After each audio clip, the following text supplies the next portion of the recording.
오늘 예수 그리스도께서 가르쳐 주신 하나님의 영광을 위한 세 번째 간구, 뜻이 이루어지게 해달라고 하는 간구를 살펴볼 것입니다.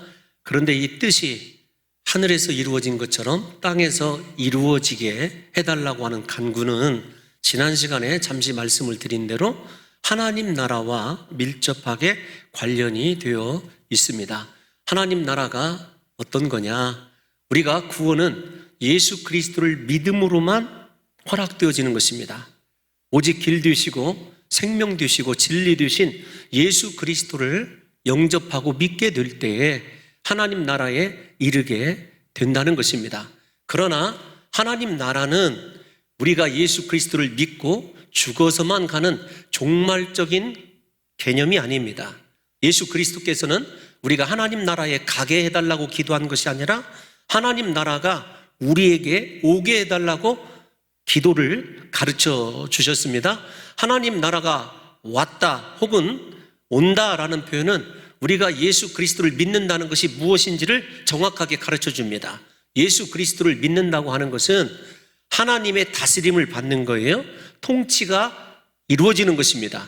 그래서 하나님 나라는 종말적인 개념도 죽어서 우리가 가는 개념도 포함하고 있지만 현재적으로 우리가 하나님의 말씀에 내 자신을 내려놓고 다스림 받을 때 하나님의 통치가 우리의 마음 안에서 충만하게 이루어질 때 이미 하나님의 나라가 이 땅 가운데 임한 것입니다. 그래서 죽어서 가는 하나님 나라만 생각하셔서는 안 된다. 반드시 이 땅 가운데서 하나님의 다스림이 내 안에서 이루어지는 이 땅의 현세적인 천국을 예수 믿는 우리가 경험해야 된다라고 하는 것이 지난 시간에 여러분들에게 드린 말씀이에요. 그러면 이렇게 정의를 할 수 있습니다. 하나님 나라는 현세나 미래를 포함하고 있기 때문에 예수 그리스도를 믿는 우리들의 신앙의 유일한 목적이라고 이야기할 수 있습니다. 한마디로 말씀드리면 예수 그리스도를 왜 믿느냐? 천국 가기 위해서, 이 땅 가운데서 천국을 경험하기 위해서이죠. 그러면 우리 인생의 목적이 하나님 나라에 들어가는 것이고 하나님 나라가 우리에게 오는 것이라고 한다면 하나님께서 그 뜻이 이루어지기를 위하여 기도하라고 했는데 그 뜻, 하나님의 뜻은 무엇이냐면 우리가 다 하나님 나라에 이르는 것이 하나님의 뜻입니다.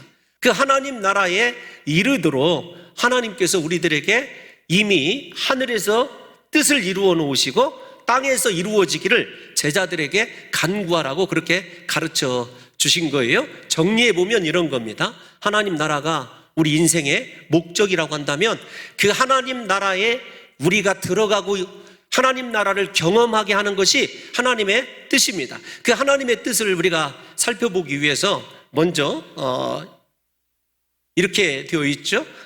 뜻이 하늘에서 이루어진 것 같이 땅에서도 이루어지이다. 그런데 이 말씀을 원어 성경을 살펴보면 이렇게 되어 있어요. 당신의 뜻이 땅에서도 이루어지이다. 그 뜻이 하늘에서 이루어진 것처럼. 국문학으로 어렵게 설명을 해드리자면 도치문이에요. 우리말은 이 도치문을 평서문으로 바꿔서 그렇게 번역을 했을 뿐입니다. 그런데 왜 원어를 제가 여기에서 여러분들에게 소개해드리냐면 굉장한 이 도치문 속에 강조가 되어져 있어요.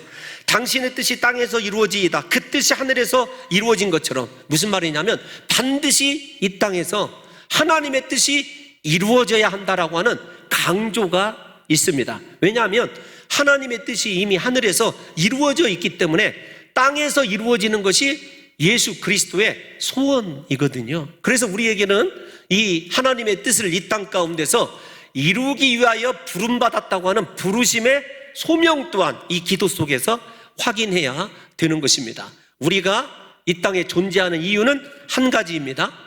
구원에 이른 자들답게 하나님의 뜻을 이 땅 가운데서 이루며 살아가도록 하나님께서 우리를 불러주시고 하나밖에 없는 독생자 예수 그리스도의 십자가 은혜를 허락해 주셨습니다. 그래서 온 성도들이 살아가는 모양은 다르지만 인생의 목적은 분명해야 됩니다.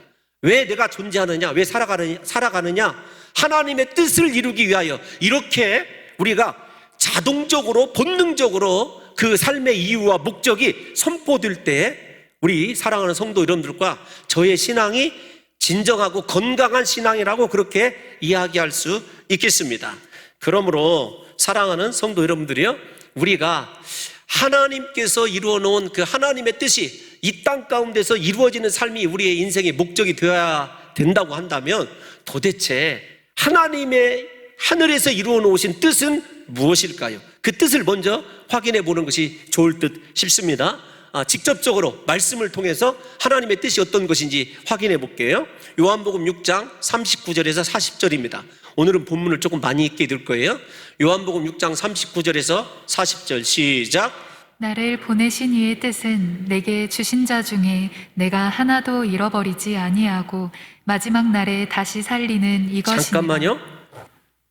예수 그리스도를 이 땅에 보내신 분이 하나님 아니십니까? 그 하나님의 뜻은 무엇이냐면 하나님께서 택하신 백성들을 하나도 잃어버리지 아니하고 구원받게 할 뿐만 아니라 마지막 하나님 나라가 임하는 완성되는 그때 부활의 은혜를 경험하게 하는 거예요.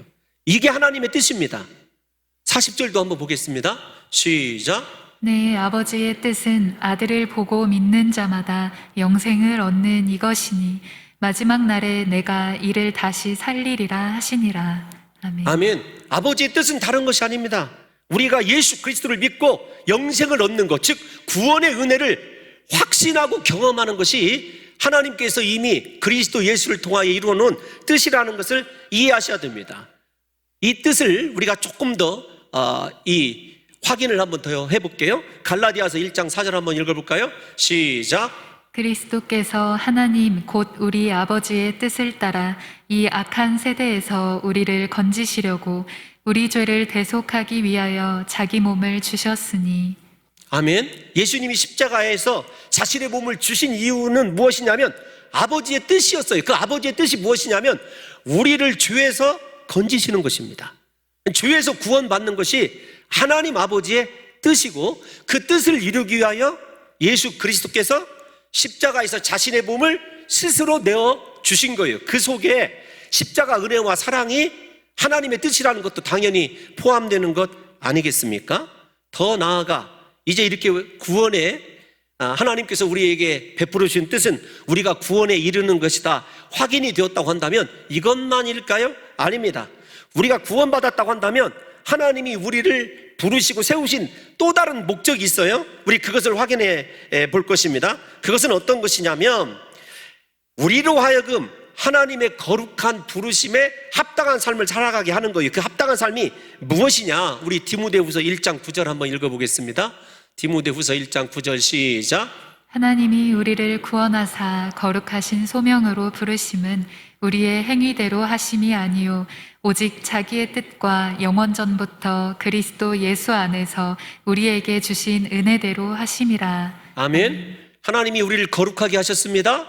그뿐만 아니라 거룩하신 소명으로 구원시키셔서 거룩하게 하시고 부르신 목적이 우리의 행위에 있지 않습니다. 하나님의 뜻에 있어요. 우리를 향한 하나님의 뜻이 두 가지로 나타나죠. 하나는 구원의 은혜입니다. 하나는 무엇이냐면 거룩입니다. 이것을 좀 더 구체적으로 살펴볼게요. 데살로니가전서 4장 3절 말씀 한번 읽어봅니다. 시작. 하나님의 뜻은 이것이니 너희의 거룩함이라 곧 음란을 버리고.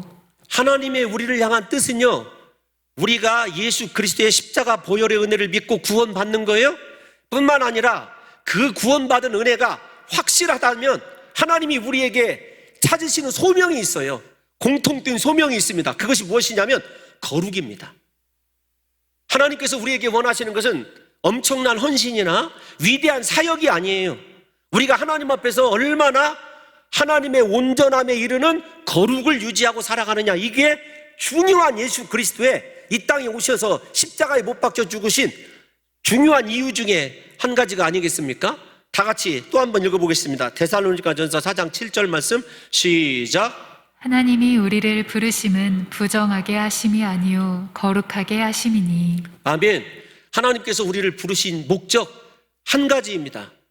구원의 은혜를 통하여 이 땅 가운데서 세상 사람들과 구별된 빛과 소금이 되는 거룩한 삶을 살아라는 거예요.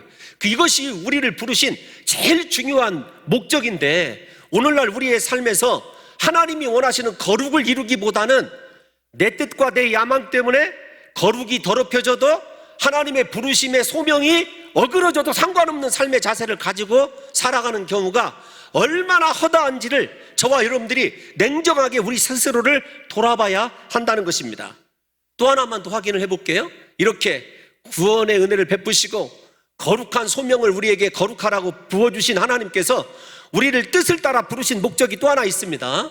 여러 가지가 있지만 이거 하나만 살펴볼 거예요. 에베소서 1장 11절 말씀 한번 읽어보겠습니다. 시작.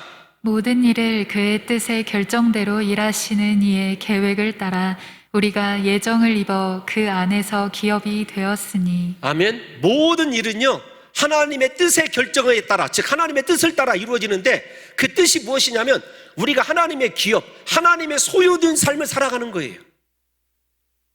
내가 왕이 되어서 살아가는 것이 아니라, 내 뜻대로 살아가는 것이 아니라 하나님께서 내 인생을 경영하시도록, 그분이 소유하시고 그분이 내 인생을 마음껏 활용하시도록 내 삶을 온전히 하나님께 맡기는 것이 하나님의 뜻입니다. 적어도 이 세 가지가 우리를 향하신 하나님의 뜻이라는 것을 잊지 마셔야 돼요. 그래야 우리의 삶이 이 땅 가운데서 하나님의 뜻을 이루는 위대한 삶을 살아갈 수 있어요. 그걸 우리가 체계적으로 살펴보기 전에, 예수 그리스도는 과연 우리가 구주라고 구백하는 예수 그리스도는 이 땅 가운데서 어떻게 삶을 사셨는가, 우리가 그것을 확인해 봄으로 말미암아 우리의 인생이 하나님의 뜻을 이루는데 집중돼야 된다는 그 중요성을 다시 한번 깨달으려고 그래요. 예수님께서 어떻게 이 땅 가운데 살아가셨냐면, 한마디로 말씀드리면 예수님의 전생에는 하나님의 뜻을 이루는 데만 사용되셨습니다. 우리 요한복음 6장 38절에서 39절 읽어보겠습니다. 시작. 내가 하늘에서 내려온 것은 내 뜻을 행하려 함이 아니요 나를 보내신 이의 뜻을 행하려 함이니라. 나를 보내신 이의 뜻은 내게 주신 자 중에 내가 하나도 잃어버리지 아니하고 마지막 날에 다시 살리는 이것이니라. 아멘. 여러분 믿습니까? 예수 그리스도께서 이 땅에 오신 이유는요 자신의 뜻을 이루기 위하여 오신 것이 아닙니다. 하나님의 뜻을 이루기 위하여 오셨고, 우리를 구원하시는 것이 하나님의 뜻이기에 그 죽기까지 십자가에 충성하신 것을 우리가 익히 잘 알고 있어요. 그러면 예수 그리스도를 구주로 믿고 예수 그리스도가 내 인생의 주인이라고 입으로 고백하는 우리의 삶이 지금 하나님의 뜻을 이루는 데 사용되고 있는지, 내 뜻을 이루는 데 사용되고 있는지를 우리 사랑하는 성도 여러분들과 제가 다시 한번 냉정하게 생각해 봐야 돼요. 왜 살아가십니까? 무엇 때문에 지금 그 일을 하고 계십니까? 하나님의 뜻을 위하여 그 일을 하고 계십니까? 아니면 내 뜻과 내 야망과 내 꿈을 이루기 위하여 그토록 고생하면서, 이 문제를 다시 좀 바꿔보겠습니다. 하나님을 위하여 내가 존재합니까? 하나님이 나를 위하여 존재합니까? 여러분 이거 가장 중요한 질문이에요. 우리가 하나님께 충성한다고 생각하는 성도들조차 하나님이 나를 위하여 필요한 거예요. 내 자녀들을 위하여 필요합니다. 세상에서 성공을 위하여 하나님이 필요해요. 그런데 예수님은 그렇지 않으셨어요. 그분이 존재하는 이유는 하나님을 위하여 존재했습니다. 구체적으로 말씀드리면 하나님의 뜻을 이루는데 자신의 생명조차 귀한 것으로 여기지 아니하시고 드렸어요. 이것이 예수 믿는 제자도의 길입니다. 하나님께서 우리에게 이 땅 가운데서 이루어져야 될 하나님의 뜻이라고 가르쳐 주신 것이 이 삶이에요. 예수님의 전 생애가 아버지의 뜻에 초점을 맞추고 있고 그 뜻을 이루는데 생명을 드렸다는 것을 한번 생각해 보시면서 하나만 더 확인을 해볼게요. 요한복음 4장 34절 읽어보겠습니다. 시작. 예수께서 이르시되 나의 양식은 나를 보내신 이의 뜻을 행하며 그의 일을 온전히 이루는 이것이니라. 아멘. 사랑하는 성도 여러분, 우리가 다음 주에 양식에 대해서 살펴볼 터인데요, 생각해 보십시오. 양식이 얼마나 중요합니까? 먹어야 살죠. 저 말은 어떤 것이냐면 예수 그리스도께서 인생의 최고의 본능의 우선순위에 하나님의 뜻을 행하고 그 뜻을 그냥 행하는 것이 아니라 온전히 이루어드리는데 그리스도께서 하나님께 충성하신 것을 말씀하고 계신 거죠. 이 말씀을 우리가 생각해 본다면 사랑하는 성도 여러분들과 제가 하나님의 뜻을 이루는데 인생의 우선순위가 있어야 될 뿐만 아니라 그 뜻을 이루는 것이 나의 살고 죽는 문제보다도 더 중요하다고 여겨지게 될 때 우리가 그 뜻을 온전히 이루는 삶을 살아가게 되는 것 아니겠습니까? 예수님께서는 우리가 잘 아는 대로 십자가상에서 고통받으시고 죽어가시면서도 나의 원대로 마옵시고 아버지의 원대로 이루어지기를 간절히 땀방울이 핏방울이 되도록 기도하신 분이에요. 그런데 오늘날 우리는 내 이익을 따라 하나님의 뜻은요 생각지도 않고 믿음조차 쉽게 팽개치는 경우가 얼마나 많은지를 고민해 보시면서 부디 진실로 우리의 입술의 고백이 예수님께 합당한 신앙의 고백이라고 한다면 제발 우리 사랑하는 성도 여러분들의 전 생애와 저의 생애가 이제부터라도 하나님의 뜻을 행할 뿐만 아니라 그 뜻을 이루기 위하여 하나님 앞에 온전히 서 있는 하나님께서 인정하실 만한 하나님 나라의 백성이 되시기를 예수님의 이름으로 축원합니다. 그리하여요 사도 바울도 우리에게 이렇게 고백을 합니다. 우리가 로마서를 배웠으니까 로마서 1장에서 11장까지 우리가 주 예수 그리스도를 믿음으로 구원받는다고 하는 교리를 설명했어요. 믿음으로 구원받는다는 것이 무엇이냐? 결론을 사도 바울이 로마서 12장 1절과 2절에서 이렇게 얘기를 합니다. 시작. 그러므로 형제들아 내가 하나님의 모든 자비하심으로 너희를 권하노니 너희 몸을 하나님이 기뻐하시는 거룩한 산 제물로 드리라. 이는 너희가 드릴 영적 예배니라. 너희는 이 세대를 본받지 말고 오직 마음을 새롭게 함으로 변화를 받아 하나님의 선하시고 기뻐하시고 온전하신 뜻이 무엇인지 분별하도록 하라. 아멘. 1절과 2절의 상반절을 삭제를 해버리고 로마서를 읽으면 이렇게 됩니다.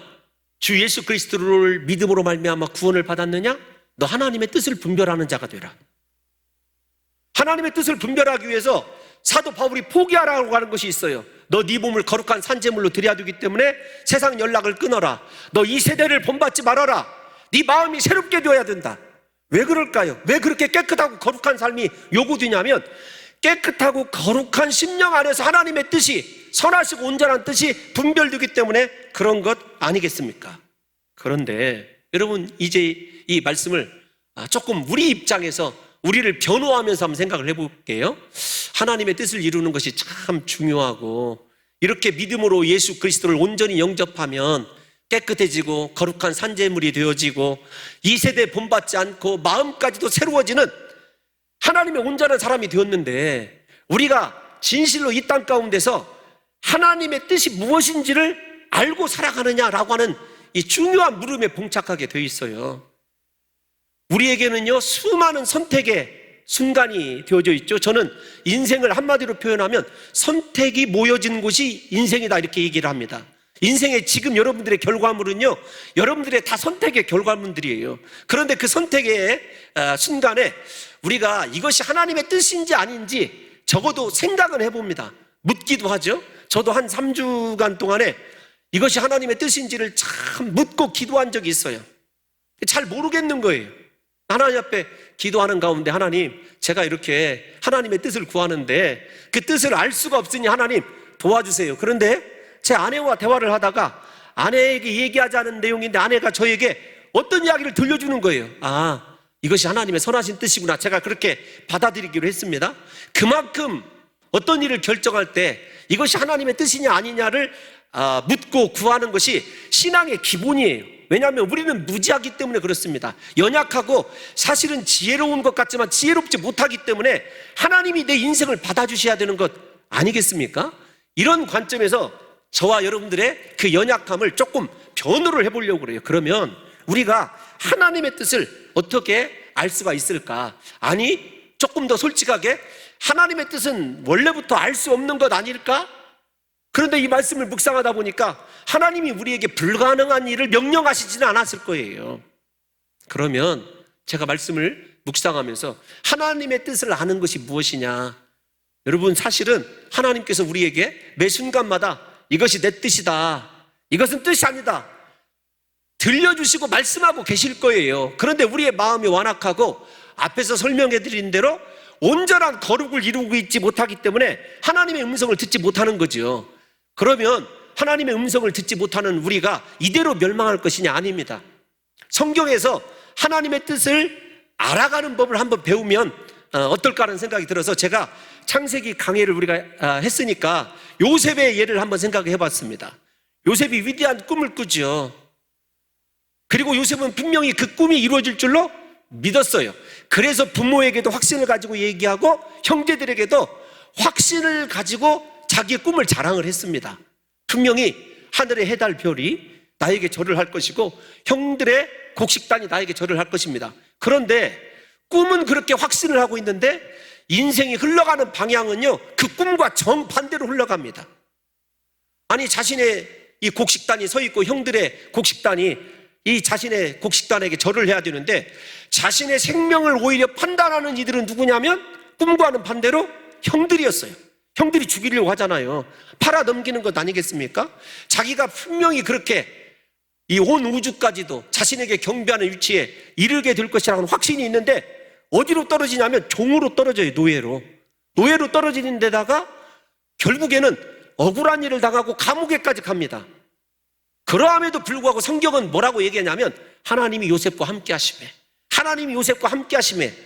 요셉이 그 가운데서 포기하지 않는 것이 있어요. 어떤 것이냐면 내 인생에 주신 꿈을 이루실 하나님에 대한 믿음을 포기하지 않아요. 나와 함께 하신 하나님을 포기하지 않아요. 그 결과가 어떤 것이냐면 우리가 잘 아는 대로 애굽의 총리가 돼서 결국은 그 꿈대로 형제들과 아버지를 다시 제외하게 됩니다. 형제들과 만났을 때 뭐라고 고백하는지 한번 볼까요? 창세기 45장 5절 한번 읽어보겠습니다. 시작. 당신들이 나를 이곳에 팔았다고 해서 근심하지 마소서, 한탄하지 마소서. 하나님이 생명을 구원하시려고 나를 당신들보다 먼저 보내셨나이다. 아멘. 하나님의 뜻이 무엇이었어요? 형제들을 구원하기 위하여 나중에 깨닫고 보니까 자기 자신을 먼저 애굽에 보내신 거예요.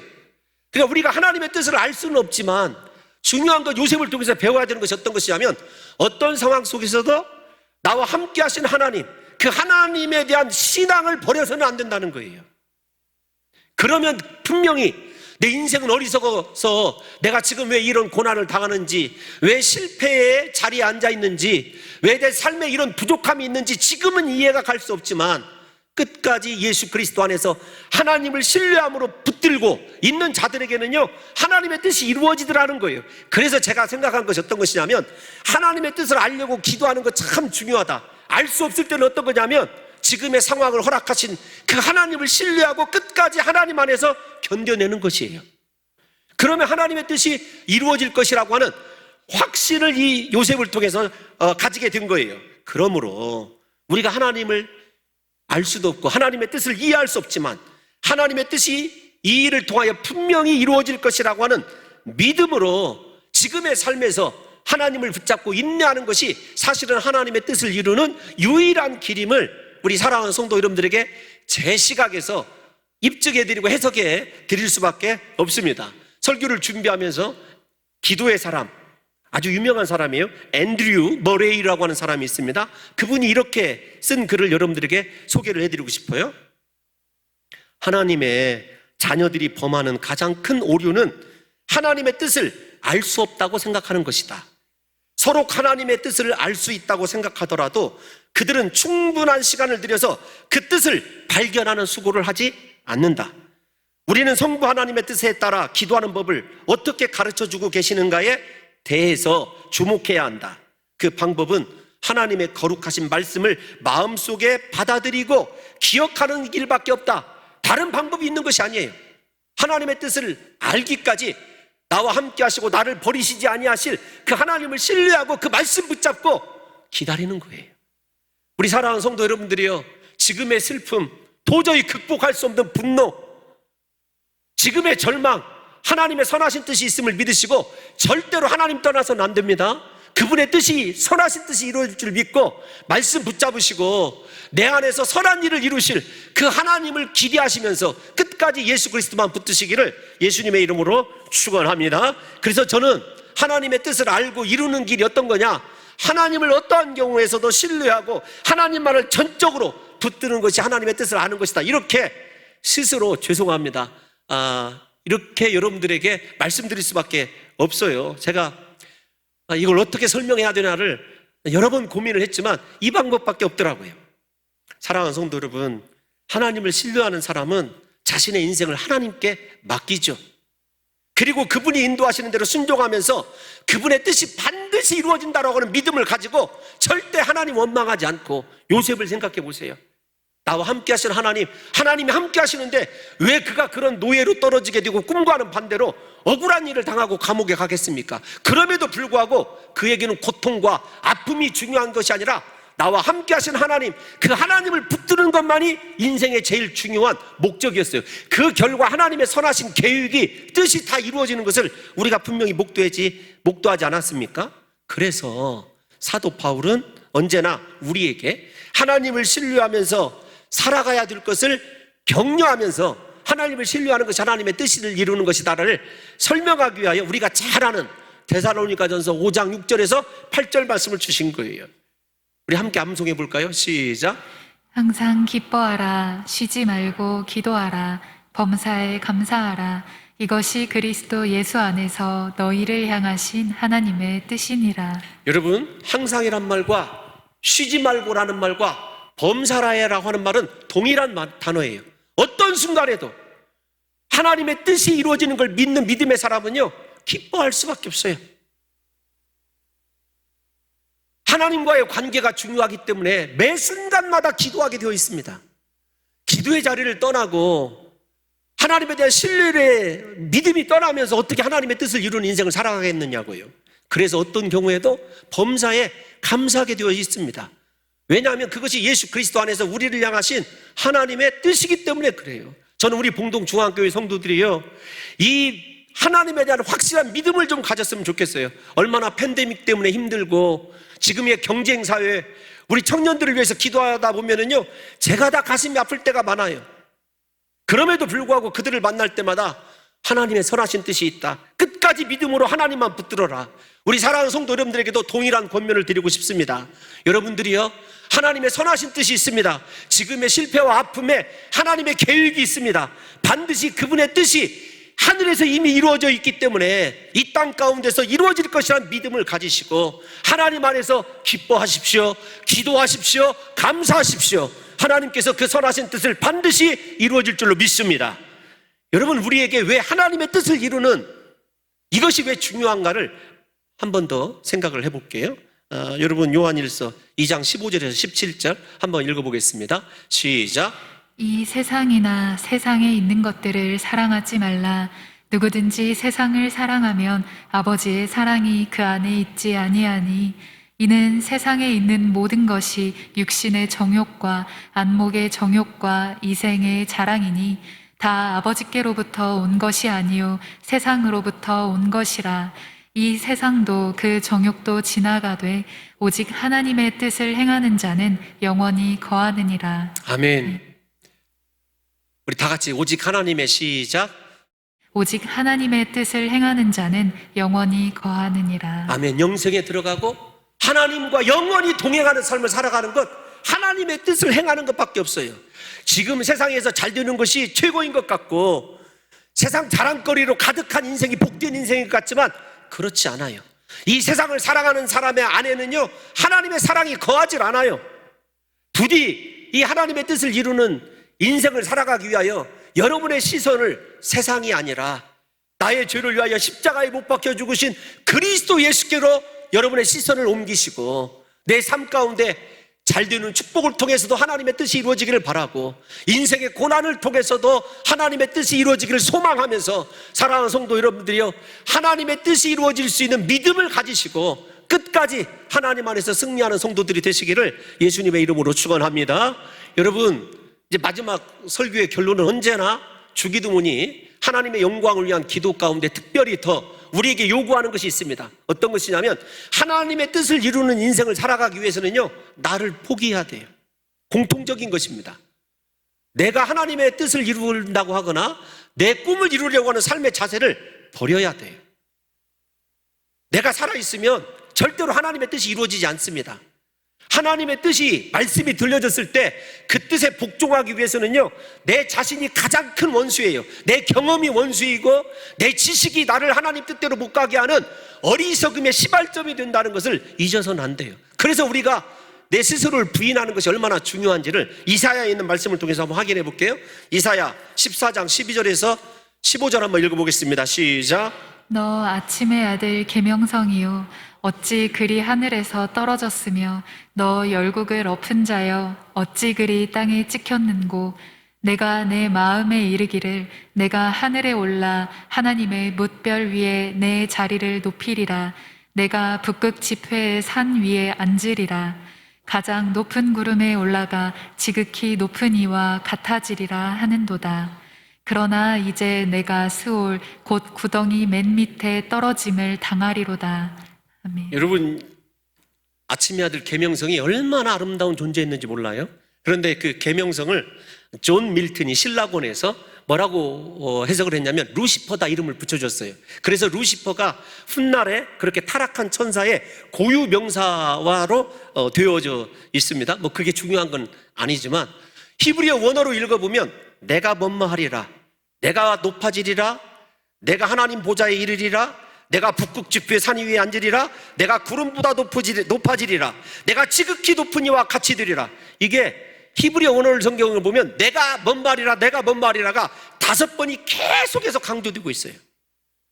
그런데 이사야 그 문맥을 보면 어떤 거냐면 하나님의 뜻을 기다리고 나를 부인하면서 하나님께서 유다를 바벨론에 넘기신 그 뜻을 받아들이는 겸손한 신앙을 가지라는 거예요. 네가 인생을 경영하고 네 뜻대로 살아가려고 하지 말라는 거예요. 우리가 하나님의 뜻 세 번째가 어떤 것이었죠? 하나님의 소유답게 기업답게 하나님이 네 인생을 경영하시도록 그분에게 내 인생의 주인 자리를 내어드리라는 것 아니었습니까? 하나님께 내 인생의 주인 자리를 내어드리지 못한 결과가 어떤 것이냐면 높아집니다. 잠시는 잘 됩니다. 그러나 그 끝이 스올이고 멸망이고 침륜이라고 하는 것을 성경이 분명히 우리에게 제시해주고 있는 것 아니겠습니까? 그러므로 사랑하는 성도 여러분들이요, 우리가 하나님의 이름이 거룩히 여김을 받으시고 나라가 이 땅 가운데 임하고 하나님의 뜻을 이루는 삶을 살기 위하여 공통적으로 우리가 잊지 말아야 될 것, 하나님의 뜻 앞에서 내 자신을 포기하고 내 계획까지 내려놓고 내 경험까지 십자가에 못 박아 죽게 할 수 있는 가장 낮은 자리에서 하나님의 은혜를 구하는 사람이 되어야 된다는 거예요. 설교를 이렇게 마지막 마무리를 지으면서 뭔가 이것에 대해서 설명할 때 좀 부족하다는 느낌이 들어서 하나 제가 이렇게 사족처럼 덧붙였습니다. 어떤 거냐면 다윗을 한번 생각해 봤어요. 다윗을 생각해 보십시오. 다윗이 사울에게 피해서 오랜 세월 무려 13년 동안 도피 생활을 하거든요. 그런데 사울을 죽일 수 있는 기회가 3번이 있었습니다. 동굴에서 죽일 수 있는 기회가 약 2번 정도 있었죠. 모든 동료들이 얘기합니다. 하나님께서 당신에게 은혜를 주신 기회다. 다윗도 맨 처음에는 솔깃하죠. 이제 지긋지긋한 이 고난이 끝이 나는가 보다. 그런데 다윗이요, 그 절호의 기회 앞에서, 자신에게 찾아온 둘도 없는 기회 앞에서 하나님의 말씀을 기준 삼고 자기의 그 기회와 여러 사람들의 생각을 말씀으로 다스립니다. 아니다, 내가 이 고난을 끝내고 내가 왕위를 이어받는 건 하나님의 말씀이 아니라는 거예요. 하나님께서 그 사울을 처리하실 때까지 끝까지 기다립니다. 여러분, 하나님의 뜻을 이룬다라고 하는 것, 나를 포기한다, 나를 내려놓는다는 것이 어떤 거냐를 다윗을 통해서 설명드리고 있는 거예요. 우리는요, 조금만 길이 열리면 아싸, 이거 하나님이 나를 축복해 주시는 거야, 그러면서 앞도 돌아보지 않고 앞도 바라보지 않고 뒤도 돌아보지 않고 우리가 얼마나 우리 기분 내키는 대로 결정을 많이 합니까?